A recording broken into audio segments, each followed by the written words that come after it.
Hello and welcome back to When Hope Endures with Wesley and Mabel. Over the next few episodes, we're going to be talking about Mabel's story so that you could get to know us a little bit more and to give some background into her story. So, about 3 years ago, 3 or 4 years ago now, we had decided to have another child. It had been 6 years since the youngest at that time had been born. We had talked about it for a little bit, but we didn't think we were going to. We thought, no, we're good with the 3 we have and let 6 years go by. Yep. And also, when we had our youngest at that time, right after, they wanted to do a hysterectomy on me too. And so we just decided, nope, it's not the right time. We don't know if we're going to have another baby or not. But, well, I actually got rid of all the baby stuff. And I said, we're not going to have another baby, but it's too early to have that kind of procedure. And so, how many years? 6 years? 6 years. Passed. And, well, it was 5. It was about 5 years, yeah. Yeah. And I'm like, okay, I'm ready. I think we need, I was going to be 32 at the time, I think, 31, 32. And I'm like, I don't want to have another kid this late or later, so it's either now or never. So we decided to have another one. And you had, you thought about having another one when I didn't think so. Right. We had spaced the other ones out kind of 3 years apart. And at the 3-year mark, I was thinking, okay, it wouldn't be bad to have one more.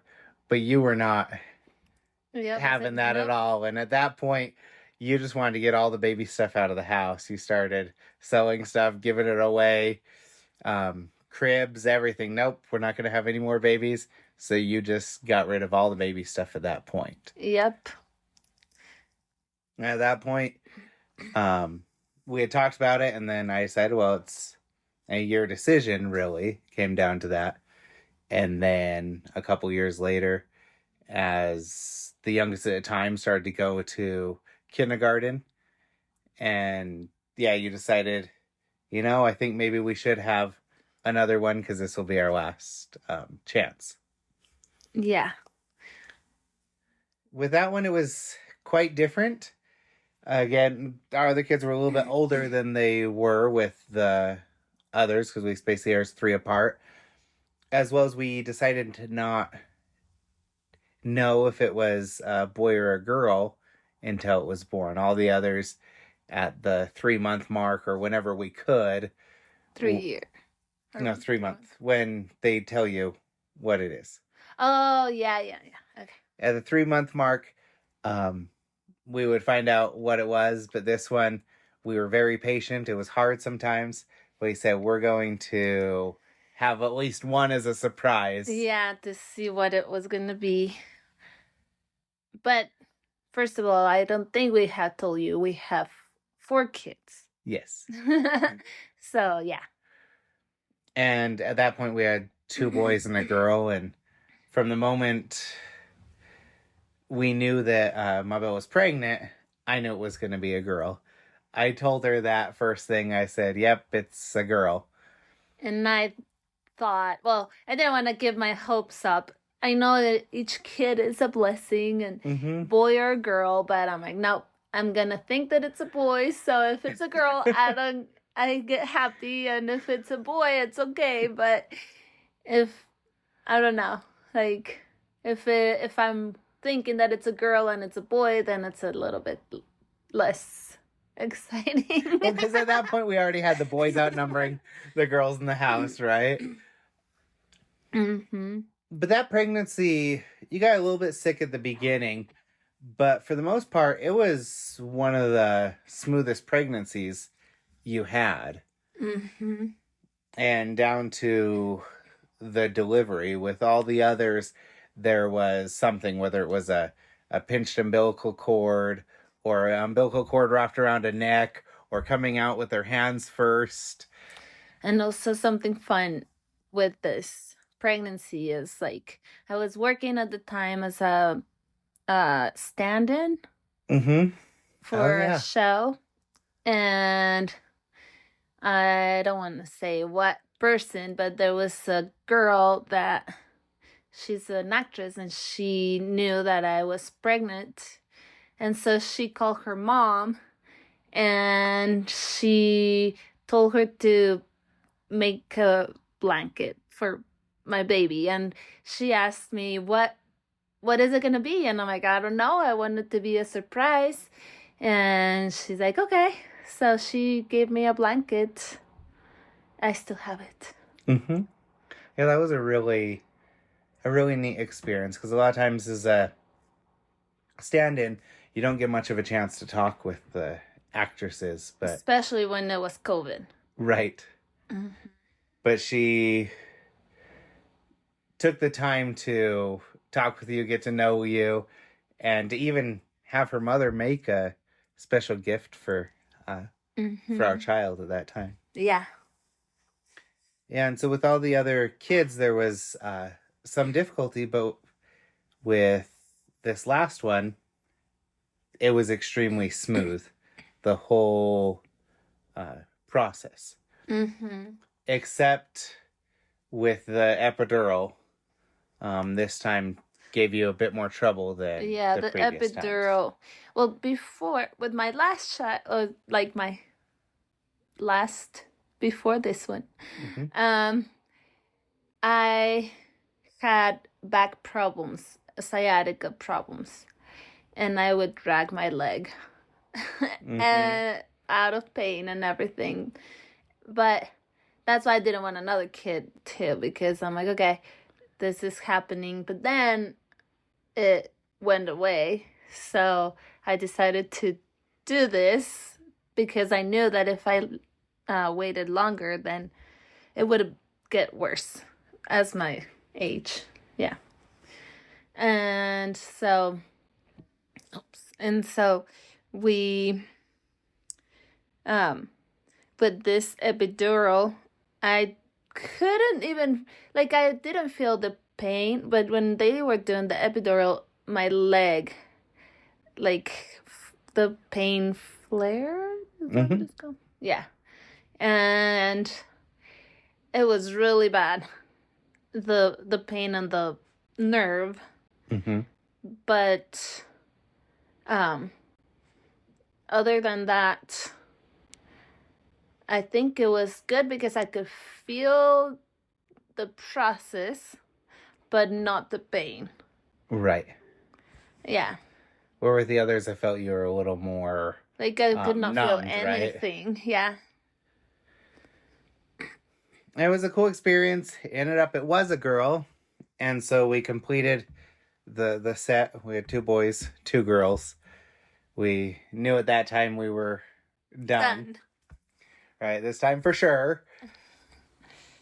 And even the time in the hospital and everything, it was just a much smoother time. And recovery process seemed to go well.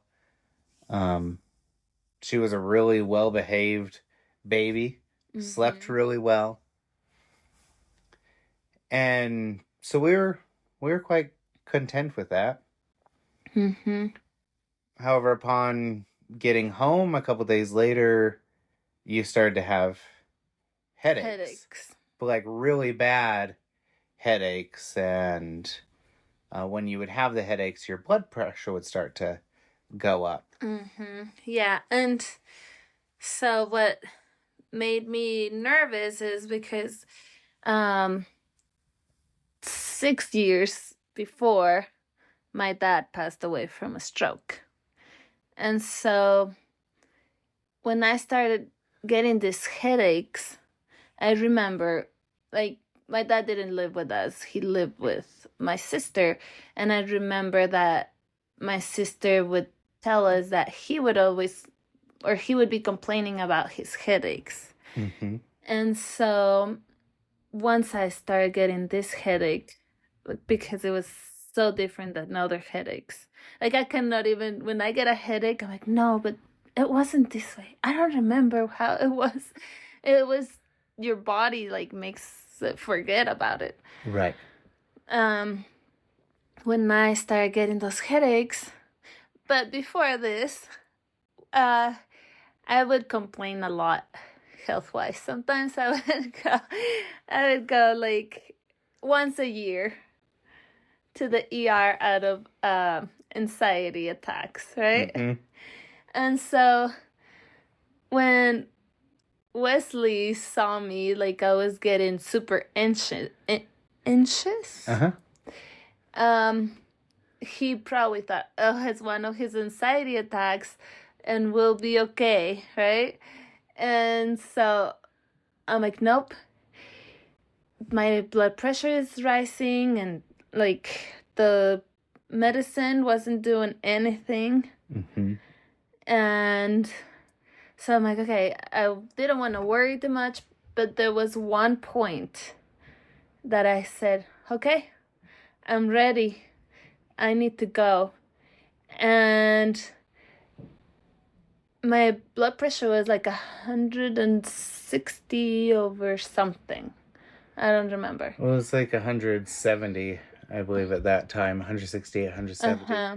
But prior to that, we did go to we did the ER a couple days beforehand, because you woke up in the middle of the night from this headache, and it was, and your blood pressure was high. It wasn't the 170, but it was higher. But it was higher, and you said, I need to get this checked out.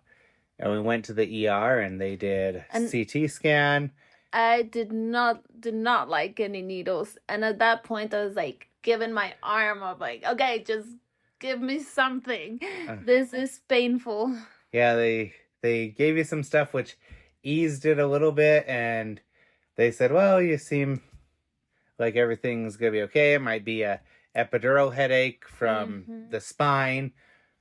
And so we were planning on going Monday to the doctor to get that checked out. Yep. But it was Sunday night when your blood pressure spiked at 168, 170, which for you, who's always had it low, you always have it in the 100 or in the 90s over 60s. Yeah. So for it to be that high, it was definitely a concern. Yes. So I remember that day when I told Wesley, I'm ready. Something is wrong. I need to go now. Like, now. And I imagine that headache was so hard that thinking about my dad and his stroke, I'm like, what if I'm going to have a stroke right here? Right? And so I grabbed my kids and gave them a hug and say, I love you. And because I didn't know if I was going to come back or not at that point, because it was that hard. And I just hugged them. I said, I love you. And we left. And so my son was, how old? 10? 11? He was 13? I don't know. He would have been 12 or 13 at the time. If that was 3 years ago, he would have been 13. Yeah, so he was 13. He was in charge of all the other kids plus the newborn. Mm-hmm.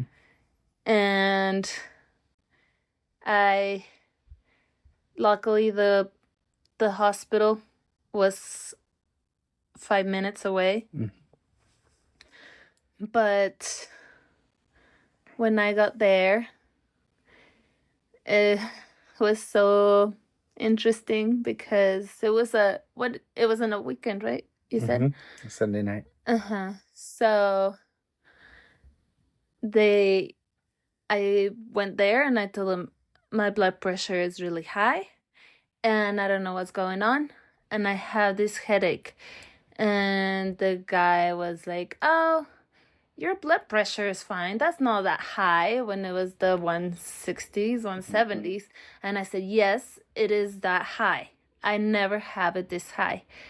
And so he's like, okay, whatever. Like, that was at the, what is it called? When they put the reception area of the ER or admittance. Yeah. Yeah. And so they admitted me to, there, and it was a busy weekend. There were people yelling and a lot of stuff going on in there at the ER at that time. So they probably were like, oh, another one of these, right? Mm-hmm. But I was like, no, like, I don't drink, I don't smoke, I don't do anything for me to be like this way. And the only thing is, I just had a baby like 10 days ago, right? And they kept me there. And I'm like, my head is still hurting. They tried to give me, again, one of those cocktails of headache things. Mm-hmm.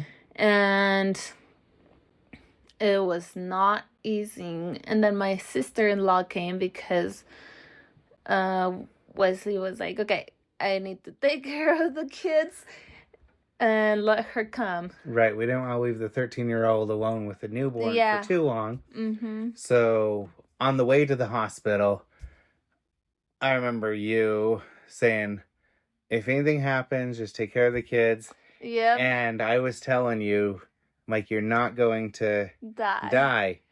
It's going to be all right. I don't know if I said it's going to be all right, but I told you, you're not going to die. I remember telling you that. And how that specific wording came out, I'm not sure. But at that same time, I was contacting my sister to see if she could be with you so that I could be with the newborn, right? 10 days old. Mm-hmm. And I'm pretty sure she also had the feeling, oh, well, it's, the kind of the yearly visit to the ER to get away from everything. Because she was every single time. Right, she was there with you. Yeah. I did know that it was a little different, but I thought, they're going to give her the cocktail they gave her last time. She's going to feel better, then we're going to figure out what it is. Mm-hmm. Again, thinking that it was a epidural headache. However, there were some other signs there, because with an epidural headache, with it being spinal, if you lay down, the headache should go away.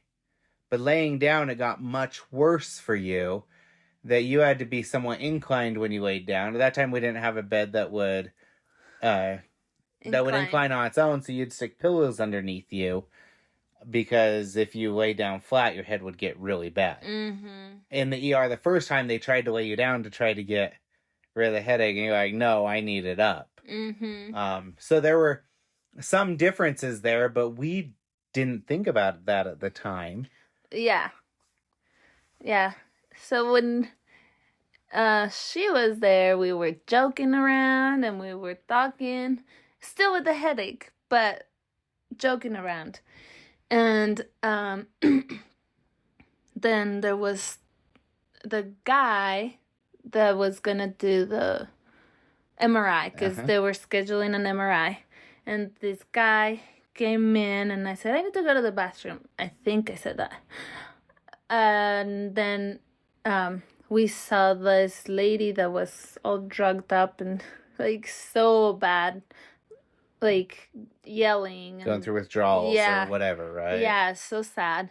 But then I went to the bathroom and I want to remember what happened in there, but I don't remember. But I think I made it back somehow. And then when I came back, I just remember again saying, is it okay that I can't see? And they're like, what? Yeah, I can't see anything. And so that's when it was at the time of the MRI guy coming. Mm-hmm. And so he took me there to the MRI. And then what happened? And then when they brought you back, they realized that I remember you talking to my sister and saying that you couldn't see her where she was. And I received a phone call. It was like 2 in the morning, 1, 2 in the morning. They said, that was from my sister, said, they need you down here so that you can sign some paperwork. And I'm like, okay, what's going on? I'm sorry. So I wake up a 13-year-old again, say I'll be back, and I headed over to the hospital. At that point, they already had another bed to move you onto, and they said, we did an MRI. She has a bleed in her brain, and we want to life flight her over to the University of Utah hospital. And I had no idea what was going on. I signed so that they could do it. And when I went in and saw you, you couldn't remember my sister's name at that time. They kept asking you questions. You knew your name. You knew who I was. You knew I was your husband. But you didn't know my name. And you knew 3 of your kids' names. You knew you just had a baby, but you couldn't remember the last kid's name. And you couldn't see much of anything at that time. And so once they had my signature, they put you on the bed and took you away and on a helicopter to University of Utah Hospital. That's one of the reasons why I'm so glad that I don't remember, because I would be like, nope, you're not gonna take me in a helicopter anywhere. Just give me here. I hate helicopters and airplanes, but I didn't know any of that stuff. At that point, I think you just wanted whatever was best. You kind of just gave yourself to it, said, yeah, whatever they can do. And all I had by way of information was you had a brain bleed. To me, I didn't even know if that was a type of a stroke. I knew it was a hemorrhage, but I didn't know much about it all. I didn't realize that there were 2 types of strokes, because I always thought a stroke was the blood clot, the ischemic stroke. I didn't know there was a hemorrhagic stroke. And so I was trying to figure things out. Went with my sister to my house so she could stay with the kids. And she called my other sister down from about an hour away to come help out as well. And that sister is a nurse, so she understood a little more of the medical side of things, what was going on. And I made the longest 20-minute trip of my life driving to University of Utah Hospital. I didn't know what was going on. I didn't know what would happen when I got there, how I would go to see you. And when I got close, then I started to get calls from the neurosurgeon and started to be able to ask a few questions. It was still very vague at that time. And I remember getting there around 3 o'clock in the morning, 3, 4 o'clock in the morning. And they weren't supposed to let me in yet because it was during COVID. The visitor hours are only 9 to 9. Mm-hmm. But I just sat there in the waiting room until I heard something. They were going to do an MRI, an angiogram, and various things to figure out what was going on. And I will get more into that in the next episode of